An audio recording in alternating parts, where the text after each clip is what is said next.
आज हमारे घर में सुबह से बहुत सारे मेहमान आए हुए थे। मेरे पापा, मेरे चाचा, बल्कि घर के सभी लोग मेहमानों के साथ बिजी थे। बस मेरी मम्मी सुबह से बेचैन थी। जब से वह नहाकर आई थी, मुझे बार बार बुला रही थी और मैं अपनी कर्जन के साथ बात में बिजी थी। मुझे पता था कि मम्मी क्यों इतनी ज़्यादा बेचैन हो रही है और मुझे क्यों बुला रही है। मम्मी को वहम की बीमारी हो गई थी और वो अपने कपड़े काम वाली से नहीं धुलवाती थी, बल्कि जैसे ही वह नहाकर बाहर निकलती तो वह अपने पुराने कपड़े मुझे थैले में डालकर देती है और कहती है कि गली के नुक्कड़ पे जो नया धोबी आया है उसे मेरे कपड़े धोने के लिए दे आओ। मगर हैरानी तो मुझे तब होती जब मैं उस धोबी को कपड़े देने जाती तो वह मुझे एक लिफाफा देता और कहता कि अपनी मम्मी को दे देना और अपने घर वालों को कोई बात मत बताना। मम्मी ने भी मुझे बहुत सख्ती से कहा हुआ था कि लिफाफे के बारे में किसी को कुछ मत बताना, वरना मैं तुम्हारा बुरा हाल कर दूंगी। कोई तो चक्कर जरूर था जो मम्मी और धोबी के बीच चल रहा था। माँ की बातों पर ज़्यादा ध्यान नहीं देती थी मैं। आज जब मेहमान घर आए तो मम्मी बहाने से मुझे छत पे ले गई और मुझे बोली, कमबख्त लड़की, तुझे कब से आवाज़ दे रही हूँ और तू मेरी बात क्यों नहीं सुन रही। मैंने कहा, मम्मी क्या हो गया है आपको? आज मैं इतने समय के बाद अपनी कर्जन से मिली हूँ और आप मुझे उससे बात भी नहीं करने दे रही। मम्मी कहने लगी, पहले जाकर मेरे कपड़े धोबी को देकर आ, फिर अपनी कर्जन से जैसे मर्जी बातें करना। मुझे कोई एतराज़ नहीं है। और हाँ सुन, धोबी तुझे जो लिफाफा देगा वह तू छुपा कर लाना और मुझे छत पर बुलाकर देना। मम्मी ने अपना पुराना सूट मुझे थैली में डालकर दे दिया था। मुझे आज पहली बार अपनी माँ पर गुस्सा आया था। मैं वह थैली हाथ में पकड़ घर से बाहर निकल गई थी कि जब वहाँ बाहर हॉल में ही मुझे चाचा मिल गए। उन्होंने मेरे हाथ में वह थैला देखा तो हैरान होकर पूछा, निधि बेटा, तुम कहाँ जा रही हो? मैंने कहा, चाचा जी, मुझे मम्मी ने कपड़े देने के लिए धोबी के पास भेजे हैं, बस उसको यह कपड़े देने जा रही हूँ। मैंने यह कहकर कदम आगे बढ़ाया था तो चाचा ने मुझे रोक लिया। बोले, निधि, तुम खुद क्यों जाओगी? जाकर अपनी माँ से कह दो कि चाचा ने मुझे किसी काम से बुला लिया है और वह खुद जाकर धोबी को कपड़े दे आए। जब वो थैला मैंने मम्मी को दिया तो मम्मी मुझे बहुत गुस्से भरी नज़रों से देख रही थी और फिर खुद एक बड़ी सी काली चादर पहनकर घर से बाहर निकल गई थी। मेरी एक कर्जन जब मम्मी को इतने गुस्से में देखने लगी तो कहने लगी, तुम्हारी मम्मी को क्या हुआ? वो इतने गुस्से में क्यों जा रही हैं? लेकिन मैंने अपनी कर्जन को कुछ भी नहीं बताया था। मगर उस समय पता नहीं मेरे दिमाग में क्या आया कि मैं भी उठकर मम्मी के पीछे चल दी। मैंने अपनी कर्जन को बहाना बना दिया कि मुझे मम्मी से कुछ काम है, मैं अभी आई। लेकिन मेरी कर्जन नहीं मानी और वह भी मेरे पीछे पीछे चल दी। हैरत तो मुझे तब हुई जब हम सब मम्मी के पीछे जा रहे थे और मेरे चाचा हमारे पीछे आ रहे थे। मैंने पीछे मुड़कर चाचा को आवाज़ देनी चाही तो उन्होंने मुझे चुप रहने का इशारा कर दिया। भगवान जाने उन्होंने ऐसा क्यों किया था। और फिर मैं खामोश हो गई। हम सब पीछे से थे। हमारे चाचा पीछे आ रहे थे जबकि मम्मी आगे जा रही थी। गली के नुक्कड़ पे जाकर मम्मी धोबी की दुकान पर रुक गई। उन्होंने वो कपड़े वाली थैली धोबी को दी और कुछ डालकर धोबी ने उन्हें लिफाफा दिया। उसके बाद उन्होंने इधर उधर मुड़कर देखा। उसके पीछे हम थे, हमारे पीछे चाचा। हम सब को देखकर मम्मी का रंगत जैसे सफ़ेद पड़ गया। उन्होंने एकदम वो लिफाफा अपने हाथों में छुपा लिया। चाचा आगे बढ़े और मम्मी को गुस्से भरी नज़रों से देखा। फिर उन्होंने धोबी की तरफ देखा जिसने अपना सर झुकाया हुआ था। चाचा ने आगे बढ़कर धोबी के चेहरे से रुमाल हटाई। वो तो एकदम से चिल्ला पड़े। फिर उन्होंने मम्मी से कपड़े वाला सौंप लिया और उसे खोल दिया और मम्मी के हाथ से लिफाफा खींच कर देखा तो उनकी आंखें गुस्से से लाल हो गई। उन्होंने तेज आवाज़ में बोलना शुरू कर दिया। कहने लगे, अभी भाई साहब को बुलाता हूँ। मुझे यकीन है कि उनको यह सच्चाई नहीं पता होगी। यह सच्चाई उन्हें बताना पड़ेगा, वरना मैं समस्या का हल नहीं निकाल पाऊंगा। चाचा की बात सुनकर और मम्मी की हालत देखकर हम सब परेशान हो गए थे। उसी समय पापा भी पता नहीं कहाँ से उस जगह पे आ गए थे। पापा धोबी को गौर से देखा तो आग बबूला हो गए। 2-3 थप्पड़ धोबी को लगाया और मेरी मम्मी को भला बुरा कहने लगे।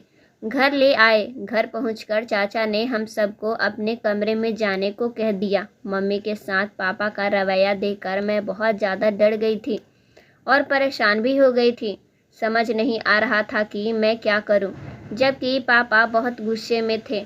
हम लोग अपने कमरे में बैठे हुए थे और बाहर से बहुत शोर की आवाज़ आने लगी थी। पापा चाचा को बड़ी मुश्किल से मना रहे थे। मम्मी चाचा के साइड से लगी रो रही थी, जबकि पापा उन्हें बुरा भला कहते हुए घर से निकल गए थे। मुझे समझ नहीं आ रहा था कि हमारे हंसते खेलते घर में अचानक से क्या हो गया है। गांव से आए हुए मेहमान भी परेशान हो गए थे। कुछ मिनट में हमारी सारी खुशियां खाक में मिल गई थी। 2-3 दिन बाद मेहमान वापस चले गए थे और फिर 1 महीना का समय भी गुजर गया था। एक दिन फिर से इस बात पर घर में बहुत बड़ी झगड़ा हुई थी और उस दिन पापा ने मेरी माँ को कहा कि मैं तुम्हें तलाक दे दूंगा और अपनी ज़िंदगी से निकाल दूंगा। सीधे अपने कमरे में चले गए थे और तलाक के पेपर मेरी माँ के मुंह पर मार दिया। मम्मी हक्का बक्का से तलाक के पेपर को देख रही थी। वह दिन हमारी ज़िंदगी के लिए कयामत का दिन था। जब हमें पता चला कि हमारी माँ हमें छोड़ के इस घर से हमेशा के लिए जा रही है, उस समय हमारी क्या हालत थी ये मैं और मेरे छोटा भाई ही जानता था। मेरी उम्र उस समय 12 साल थी, जबकि मेरे भाई की उम्र 7 साल थी। मेरा भाई छोटा था, वह तो बात बात पर रोना शुरू कर देता था और फिर माँ के जाने के बाद हम दोनों भाई बहन रातों को उठकर रोया करते थे और मम्मी के कमरे में जाते हैं तो अजीब सी दहशत महसूस होती थी। पापा के घर पे ही रहकर मैं पल कर जवान हो गई थी, यहाँ तक कि मेरा रिश्ता भी आने लगे थे, मगर मेरा दिल माँ के बगैर उदास रहता था। हम लोगों को नाना के घर जाने की भी इजाज़त नहीं थी। पापा ने साफ साफ मना कर दिया था कि हमें किसी भी सूरत में अपनी माँ के पास नहीं भेजेंगे, वरना मैं किसी को भी माफ़ नहीं करूँगा। इसलिए चाचा मुझे घर से निकालने नहीं दिए थे। मैं चाचा की परवरिश में पलकर जवान हुई थी। मेरी चाची मेरी मासी थी, क्योंकि मेरी माँ और मेरी चाची आपस में सगी बहनें थीं। चाची ने एक माँ की तरह मुझे सहारा दिया था और मेरी हर चीज़ का ख्याल रखा था। मेरा भाई छोटा था, वो जल्दी ही चाची को ही माँ समझ बैठा था। इन्हीं दिनों मेरा रिश्ता आना शुरू हो गया था। पापा को ना जाने क्यों मेरी शादी कितनी जल्दी थी। हालांकि अभी मैं 19 साल को हो गई थी और फिर एक रिश्ते को पापा ने डन कर दिया। लड़के का नाम शिवम था और मिडिल क्लास घराने से संबंध रखता था। उसकी अपनी दुकान थी, मगर शक्ल सूरत का खास नहीं था। सांवले रंग का था, कद काठी भी आम सी थी, इसलिए मैं उसे खास पसंद नहीं करती थी और फिर शादी कर दी गई। मैं अपनी माँ के बगैर बहुत उदास रही थी। चाची ने मुझे बहुत सहारा देने की कोशिश की, मगर मेरे आंसू रुक नहीं रहे थे। मुझे रो रो कर अपने पापा पर गुस्सा आ रहा था कि उन्होंने मेरी माँ को घर से निकाल कर अच्छा नहीं किया। आखिर मेरी माँ का कसूर क्या था? मुझे अपने आप से सख्त नफरत महसूस हो रही थी। मैंने चाची के सामने हाथ जोड़ दिया और भगवान के लिए चाची, अब तो मैं बड़ी हो गई हूँ, मेरी शादी भी होने वाली है, मुझे सारी हकीकत बता दें कि मेरे बाप ने मेरी माँ को तलाक देकर घर से क्यों निकाल दिया, वो भी इतनी छोटी सी बात पर। कोई अपने घर को कैसे बर्बाद कर सकता है? मेरी बात सुनकर चाची ने मेरे आंसू पोंछे और बोली, निधि, मैं समझ सकती हूँ कि तुम्हारा दर्द क्या है, मगर सारा दोष तुम्हारे पापा का भी नहीं था, कुछ गलती तुम्हारी माँ की भी थी। अगर तुम कहो तो मैं तुम्हारी माँ की सारी हकीकत तुम्हें सुना देती हूँ, मगर पहले मुझसे वादा करो कि कभी अपने बाप के सामने इस बात का शिकवा नहीं करोगी कि उन्होंने अपनी औलाद के साथ जुल्म क्यों किया। मैंने चाची से वादा किया। तब उन्होंने जाकर मुझे पूरी सच्चाई बताई। निधि, वर्ष पुराना बात है, जब हम दोनों बहनों की शादी नहीं हुई थी। यह राज मैं शादी से पहले तुम्हें इसलिए बताना चाहती हूँ ताकि तुम्हें अपनी ज़िंदगी गुजारने में आसानी रहे और तुम कोई ऐसी गलती ना करो कि तुम्हारा पति तुमसे नफरत करे। तो यह सालों पहले की बात है। मैं और दीदी अपने पापा के घर बहुत ही ऐशो आराम से रहते थे। हमारे पापा के पास ज़मीनों की कोई कमी नहीं थी, पूरे गांव के प्रधान थे और ज़मीनों से इतनी आमदनी हो जाती थी कि हमारे घर में पैसे की कोई कमी नहीं थी। हमारी शादी की उम्र हो गई थी, मगर पापा हमें और पढ़ाना चाहते थे। यही वजह थी कि पापा चाहते थे कि हम लोग घर के काम ना करें, बल्कि अपनी पढ़ाई पर ज़्यादा ध्यान दें। और इसी मकसद के लिए उन्होंने घर में एक टीचर का भी इंतजाम कर दिया था। और जैसा कि बेटा तुम जानती हो कि गांव में शिक्षक को ज़्यादा महत्व नहीं दिया जाता है। लड़की की शादी की उम्र होने ते ही उनकी शादी में बंधन में बांध दिया जाता है। और यही वजह थी कि गांव का माहौल देखते हुए हमारे अंदर भी पढ़ने की कोई इच्छा नहीं थी, और ना ही हम पढ़ने में बहुत ज़्यादा तेज़ थे। हमारे टीचर ने पापा को बता दिया कि इन लड़कियों को बहुत ज़्यादा मेहनत की ज़रूरत है, जबकि हम लोग दिन रात भर काम में बिजी रहते थे और पढ़ाई से दूर भाग रहे थे। पढ़ाई के लिए मेहनत नाम की बल्कि पसंद नहीं थी। फिर घर का काम भी इतना था कि संभाले बगैर गुजारना मुश्किल था। पापा ने समस्या का हल ये निकाला कि एक नौकर घर ले आए। उनसे लड़का का नाम हेमंत था। बड़ा ही जिम्मेदार लड़का था। आते ही उसने हमारे घर को सारी जिम्मेदारी संभाल ली थी। सुबह सुबह हम दोनों बहनों को नाश्ता तक बनाकर दे देता था। वह घर के कामों में बिजी रहता था और हम टीचर के साथ पढ़ाई में बिजी रहते थे। हमारा नौकर काम करता था और हमें घर के काम नहीं करने देता था, इसलिए अब हमारे पास समय ही समय था। मम्मी से ज़्यादा काम होता नहीं था क्योंकि उनके घुटनों में दर्द रहता था। दिन कुछ यूं ही खूबसूरती से गुजर रहे थे। दीदी का दिमाग तो कुछ तेज था पढ़ाई में, लेकिन मैं थोड़ा कमज़ोर थी। एक दिन मैंने ध्यान दिया तो देखा कि टीचर हमें पढ़ा रहे थे और दीदी किसी ख्याल में गुम थी। वह धीरे धीरे मुस्कुराए जा रही थी। टीचर ने दीदी को डांटना शुरू कर दिया, मगर दीदी पर इस बात का कोई ऐसा एहसास नहीं हुआ था। रात को हम लोग सोने के लिए लेटे तो दीदी कहने लगी, संजना तुम जाओ दूसरे कमरे में, मुझे कुछ काम है यहाँ, तो तुम डिस्टर्ब हो जाओगी और तुम्हारा नींद भी खराब हो जाएगा। दीदी के बात सुनकर मैं दूसरे कमरे में जाकर अपना बोरिया बिस्तरा लगा कर लेट गई, मगर मुझे पता नहीं नींद क्यों नहीं आ रही थी और पता नहीं दीदी ने मुझे अपने कमरे से क्यों निकाला है। उस दिन पापा एक रात के लिए कहीं गए हुए थे। उन्होंने अगले दिन आना था, मगर रात के 12 बजे दरवाजे पर दस्तक हुई। मैंने सोचा कि दीदी पढ़ाई में बिजी होगी। दरवाज़ा बहुत ही हल्की सी थी। मैंने जाकर दबे पांव दरवाज़ा खोल दिया। देखा तो सामने पापा खड़े हुए थे। पापा आप इस समय? मैंने पापा से पूछा। हाँ संजना बेटा, मैं घर आ गया हूँ। जाना तो मैं दूसरे शहर जाना था, मगर मौसम बहुत ख़राब हो गया है। सोचा सवेरे ही चला जाऊँगा, हो सकता है कि रात में बारिश हो जाए। वैसे भी रात का सफ़र कुछ ठीक नहीं है। पापा मुझे बात कर रहे थे कि तभी साथ वाले सर्वेंट क्वार्टर से खटपट की आवाज़ें आने लगी। पापा यह देखकर घबरा गए कि सर्वेंट क्वार्टर में हल्की हल्की रोशनी भी आ रही थी। हालांकि इस समय हमारा नौकर गहरी नींद में सो रहा था। पापा को शक हुआ और शक भरी नज़रों से इधर उधर देखा, जबकि घर में पूरी तरह खामोशी छाई हुई थी। जब अपने तेज आवाज़ में हमारे नौकर को पुकारा था, हेमंत क्या हुआ, सो रहे हो क्या? पापा की आवाज़ सुनकर भी उसने कोई जवाब नहीं दिया था। पापा ने मुझे घर की सारी लाइटें जलाने के लिए कहा था। मैंने भागकर सारी लाइटें ऑन कर दी थी, जबकि सर्वेंट क्वार्टर में अब तक खामोशी छाई हुई थी। पापा ने आगे बढ़कर दरवाज़ा खटखटाया, मगर हेमंत ने कोई जवाब नहीं दिया। हेमंत जवाब क्यों नहीं दे रहे हो? वहाँ से निकलो। पापा जाने क्यों इतना गुस्सा कर रहे थे। हालांकि हेमंत हमेशा ही अपना दरवाज़ा बंद रखता था। जब उसने दरवाज़ा नहीं खोला तो पापा ने अपने चौकीदार को बुलवाया। चौकीदार ने जोर लगाकर दरवाज़ा तोड़ दिया था। वो सामने का मंजर देखकर मेरी आंखें फटी की फटी रह गई। कमरे के अंदर हेमंत के अलावा दीदी भी थी। उसका रंग उड़ा हुआ था और चेहरे पर परेशानियां, शर्मिंदी एवं जान क्या क्या था। वह सब देखकर पापा की आंखों में खून उतर आया था और उससे पहले कि पापा उनकी जान ले लेते, उसी समय शोर की आवाज़ सुनकर माँ भी कमरे से भाग भाग कर आ गई थी। देखा तो पति बेटी को भला बुरा कह रहे थे। मेरी माँ को जान पर बनाई थी। वह अपनी बेटी को बचाने लगे। पापा ने उन्हें भी धक्का दे दिया कि तुम्हारी गलत परवरिश की वजह से हमारी बेटी यहाँ तक पहुँच गई।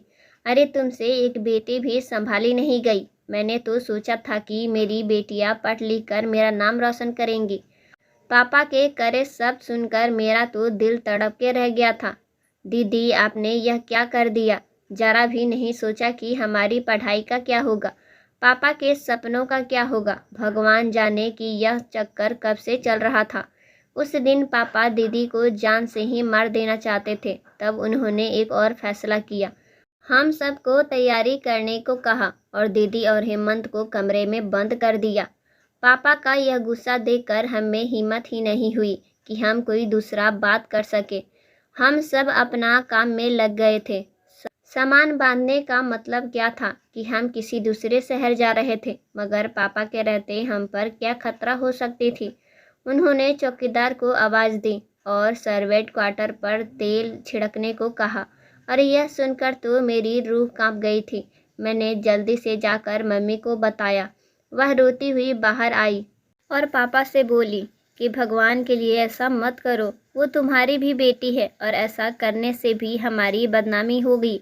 भगवान के लिए अपनी बेटी को माफ़ कर दो। अगर तुमने दोनों को इस तरह ख़त्म कर दिया, लोग तुम्हें भी बुरा भला कहेंगे कि जवान बेटी को जाने क्यों जलाकर मार डाला। ये सुनकर पापा सोच में डूब गए थे और फिर उन्होंने कुछ सोचते हुए दरवाज़ा खोला। दीदी को कमरे से निकाल दिया। दीदी पापा की डर की वजह से रो रही थी और वो रोती हुई पापा के पाँव में गिर पड़ी। पापा भगवान के लिए मेरी जान ले ले, मगर हेमंत को यहाँ से जाने दे। मैं ही उसके पास गई थी। दीदी का जुनून देखकर पापा को और भी गुस्सा आ गया और बोले, अब एक भी शब्द मुंह से निकाला तो मुझसे बुरा कोई नहीं होगा। तुझे भी उसके साथ जिंदा जला दूंगा। मनहूस, तुझे शर्म नहीं आई? अपनी बाप की इज्जत को यूं नीलाम कर दी। पापा का गुस्सा देखकर दीदी चुप हो गई, मगर मैं जानती थी कि वह भी हेमंत के बिना जिंदा नहीं रह पाएगी। हेमंत भाई के साथ उसकी मोहब्बत ना जाने कब से चल रही थी, जबकि मैं इस बात से बेखबर थी। पता होता तो पहले कुछ कर लेती। पापा ने हम सबको गाड़ी में बैठने को कहा और क्वार्टर पर तेल डालकर आग लगा दी गई। इससे पहले कि हेमंत की दर्दनाक चीख हम सबको सुनाई मिलती, कुदरत ने हमें एक और मौका दिया था। गाड़ी अभी घर से निकल भी नहीं पाई थी कि तभी पापा की गाड़ी खराब हो गई। और वहीं एक पल था जब दीदी रोती हुई मेरे पास आई थी और बोली, संजना, भगवान के लिए किसी तरह से हेमंत को बचा लो।